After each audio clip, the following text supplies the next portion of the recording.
Good afternoon, everyone, and thank you for being here with us today.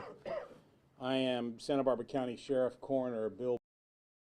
Detectives served a search warrant at the Buzzard residence in the 500 block of Mars Avenue in the Lompoc area, looking for evidence pertaining to Melodee's whereabouts. Subsequent to the search warrant, it was determined that Ashlee had recently rented a car, and video surveillance images were obtained showing Ashlee and Melodee at the rental car office, both of them wearing wigs in an apparent attempt to conceal their identity. These images were shared with the public on October the 22nd in an attempt to obtain additional information about their whereabouts.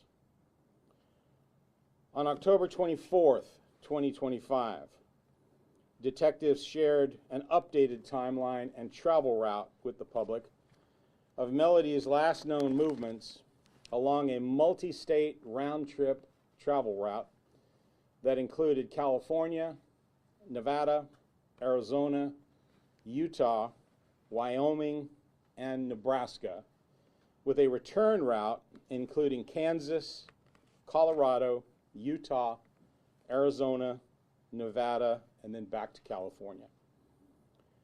Detectives learned that along this trip, Ashlee switched the license plates on the vehicle she had rented to a New York plate, and found out that she would back her vehicle into gas stations in an apparent attempt to avoid detection by their surveillance cameras.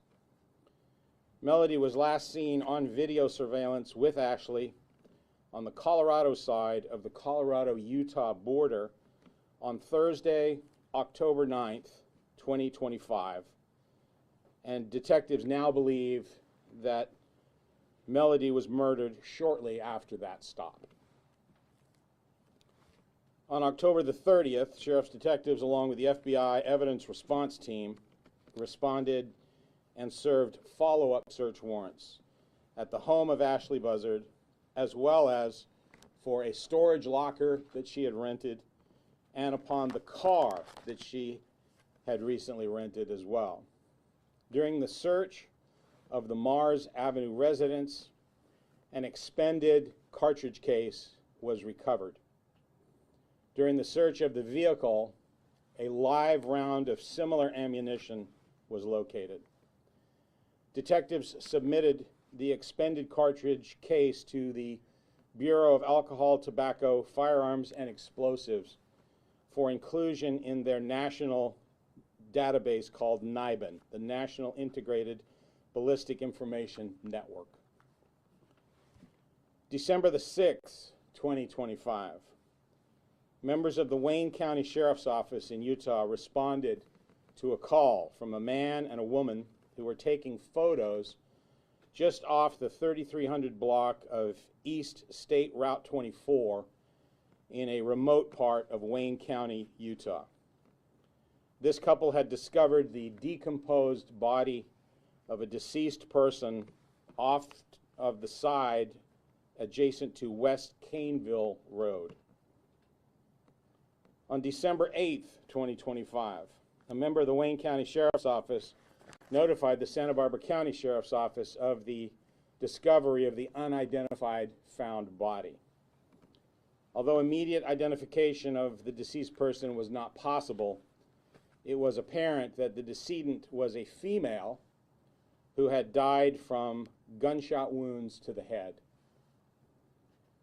December 17th, 2025, the Bureau of Alcohol, Tobacco, Firearms, and Explosives examination of cartridge cases found at the Utah crime scene resulted in a NIBIN hit, linking them to the single cartridge case that was found at the Buzzard residence. On December 22nd, yesterday, the FBI Crime Lab notified our agency that DNA analysis had determined that the remains found in Utah were a familial DNA match to Ashlee Buzzard. Today, December 23rd, 2025, members of the Santa Barbara Sheriff's Office and the FBI served search and arrest warrants at the Mars Avenue residence and arrested Ashlee Lynn Buzzard for the murder of Melodee Buzzard. Ashlee was taken into custody without incident, and she was booked at the Northern Branch Jail for first-degree murder, where she is currently being held without bail.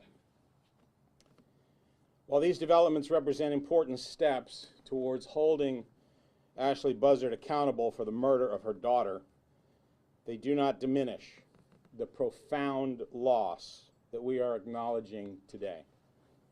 Because this case is now moving through the court system, there are limits on what additional detail we can share publicly at this time.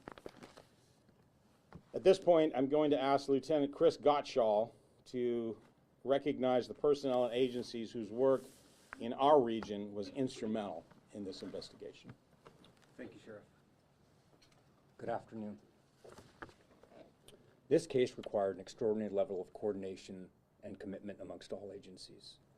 I want to specifically recognize the detectives who tirelessly worked from the very beginning, including lead detective Joe Oliver, Detective Ruben Esparza, Detective Matt Maxwell, Detective Cliff Kabasig, Detective Thomas Brownlee, and Sergeant Jeff McDonald, along with numerous investigators, sheriff's deputies, professional staff, and support personnel who contributed countless hours to this effort.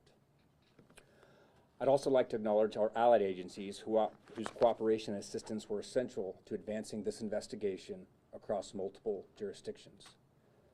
A special thanks to our Santa Maria resident agency of the FBI, Supervisory Senior Resident Agent Mike Rusev, the Bureau of Alcohol, Tobacco, Firearms, and Explosives, the California Department of Justice, the Santa Barbara County District Attorney's Office, Santa Barbara County Child Welfare Services, the Lompoc Unified School District, and Santa Barbara County Search and Rescue. At this time, I would like to invite Special Agent in Charge Patrick Grandy, an executive from the FBI Los Angeles Field Office, to speak about the FBI's key role in supporting this investigation.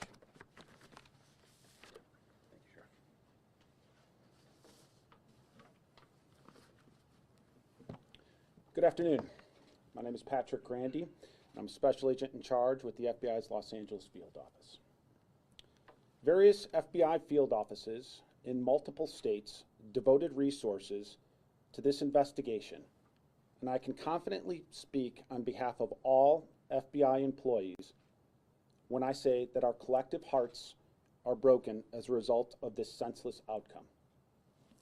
The agents in our Santa Maria office, just north of here, worked tirelessly for the past couple of months with the Santa Barbara Sheriff's Office, and this has no doubt affected them as well personally.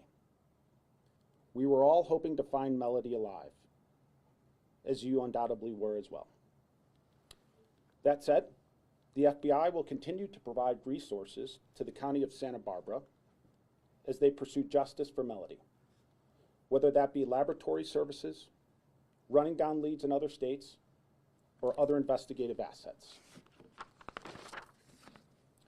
As I mentioned, this investigation spanned multiple states.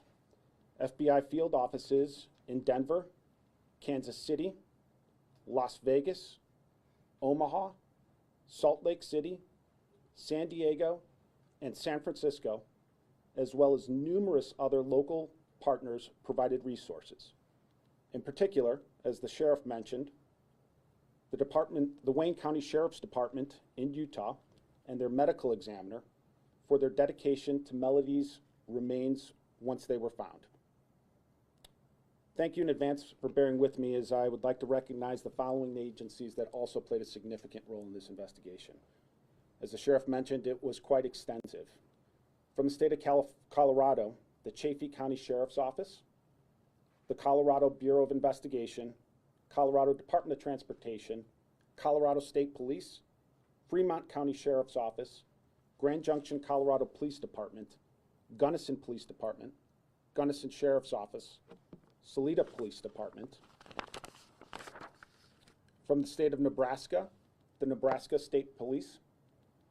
from the state of Utah, the Piute County Sheriff's Office, St. George Police Department, the Utah State Bureau of Investigation, and the Utah Department of Public Safety. Lastly, I'd like to recognize the media for reporting on this story continuously, and for members of the public who called in tips. We continue to urge anyone with information about Melodee's murder to contact law enforcement. Thank you, and I'll turn it back over to the sheriff.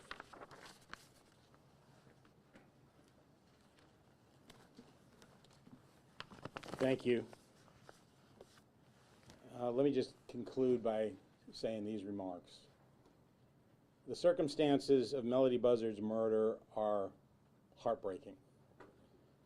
All of us who have been involved in this case have been deeply affected by it. We were hoping against hope that she would be safely found. This outcome is deeply tragic, and on behalf of the entire Santa Barbara County Sheriff's Office, I want to extend our deepest condolences to those who knew and loved Melodee. I want to take a moment to speak directly to the Meza and Buzzard families, who have endured unimaginable pain throughout this ordeal. Their strength, their patience, and their steadfast hope have been evident from the very beginning. No family should ever have to experience this kind of loss, and our hearts are with them today and will be with them in the difficult days ahead. We stand with them, and we remain committed to securing justice for Melodee. I also want to thank the members of the media, both you here in our region and those out of state, for your continued coverage, including the conveyance of Melodee's image and the circumstances of her disappearance all across America. Your involvement played a meaningful role in advancing this investigation. To the members of our community who followed this case closely, thank you for your engagement, for your support, and for your willingness to come forward with information. The loss of a child is among the most profound tragedies any community can endure, and that loss is exacerbated when it is at the hand of someone else, and particularly at the hand of the one who should have loved them the most. Today, we stand together in grief, but also with resolve. Melodee deserved a far better life than she had. We will honor her memory by ensuring that every step of this process is handled with care, compassion, and a steadfast commitment to justice. Our investigation does not end here. We will continue working closely with prosecutors and ensure that the judicial process moves forward with integrity. May God bless the innocent soul of Melodee Alani Buzzard, who we will never, ever forget. Thank you, and I'll now turn it back over to our PIO, Rock Helser. We have allotted some time if anybody has any follow-up questions. Again, reinforcing the fact that we do have an ongoing investigation, and while we're trying to balance transparency with seeking justice for Melodee, so we do have an opportunity to take just a few questions. Yes, Crystal. Yeah, Raquel, I'm just curious, do we believe at this moment that Ashlee acted alone, or is there any potential leads that other suspects may be involved? So the question is, do we believe that Ashlee acted alone in this homicide? I'll turn it over to Lieutenant Gottschall. Please step to the podium. Thank you for your question. Our investigation thus far has revealed that at this time we don't believe that anyone else was involved. Right here, yes. Raquel, the sheriff mentioned the retrieval of cartridges Yes. and a live round. Is the murder weapon in evidence? So the question is about the location of the murder weapon, if we have that in our evidence or in our possession at this time. I'll turn that over to Sheriff Brown. Thank you. Yeah, the short answer is no. We do not have the murder weapon yet, but we continue to seek it. I'll come back to you for your follow-up question in just a moment. Go ahead, yes? Will this case be tried in Santa Barbara County or elsewhere? Okay, so the question is where this trial will take place. I believe Sheriff Brown will have a response for that. Yes, the plan is that this trial will take place here, since the intent was believed to have been formed here in our county prior to going on this road trip and committing the actual crime. So we're going to have room for just a couple more questions. I'll volley back here. Yes? And for any of you, I know early in the investigation, investigators had been out in those various areas along the road trip. Had that area in Wayne County been searched at all? So the question is if investigators on their initial routes had been through that area of Wayne County. I believe you're asking if we'd specifically probably been to the scene of the crime. Yeah. I'm going to refer to Lieutenant Gottschall for that. Thank you for your question. We've been following a ton of leads, looking at a lot of different data and information. It is an expansive area of the United States that we were researching, and unfortunately we didn't have specific location information until recently. Thank you. Yes? When can we expect a mugshot of Ashlee to be released? I'll have you email me privately on that. We'll proceed with that. We'll take one final question here, and then that'll be a wrap for us. Yes? Is there a motive that you can share with us at all? The question is to a motive. If we have one established, I'll have Sheriff Brown cover. We have not established a motive at this point. We have obviously established that it is what's known as a filicide, the slaying of a child, in this case a maternal filicide. And there's been a lot of study and a lot of discussion about that and what motivates people to do that. But as far as an actual direct motive, we haven't established that yet. Just very quick follow-up. I know that Ashlee, you had described her as uncooperative throughout the investigation. Can you describe her demeanor now? Has she spoken or confessed in any way? Can you talk about her demeanor now? Yeah, I can tell you that as of this morning, no, there was no change in her attitude and her demeanor. So uncooperative. Uncooperative. Thank you all very much for coming out and for being patient with us through this process, not just today, but throughout the entirety of the investigation. And again, we really do appreciate the media's coverage of this very important case. And that's going to conclude our press conference for today. Thank you very much.